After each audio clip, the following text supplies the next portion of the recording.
Hello everyone, welcome to vital foods and vlogs. ఈరోజు మనం పచ్చి శనగలతో వడలు ఎలా వేసుకోవాలో చూసేద్దాం రండి.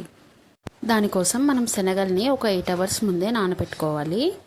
ఇప్పుడు ఆ శనగల్ని ఒక మిక్సీ జార్లో వేసుకొని రుబ్బుకోవాలి.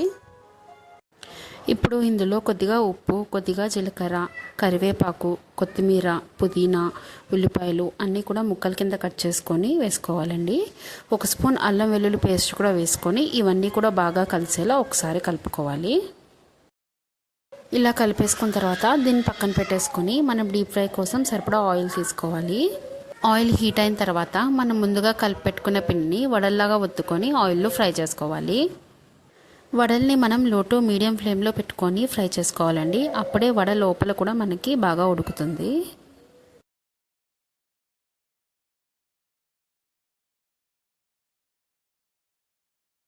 ఇలా గోల్డెన్ బ్రౌన్ వచ్చేంత వరకు ఫ్రై చేసుకొని ఇవన్నీ కూడా ఒక ప్లేట్లోకి ట్రాన్స్ఫర్ చేసుకోండి. ఈ వడల్ని మనం పల్లి చట్నీతో సర్వ్ చేసుకుంటే సూపర్గా ఉంటాయండి. ఎంతో టేస్టీగా ఉండే శనగల వడలు రెడీ అండి. Thank you for watching. Please subscribe.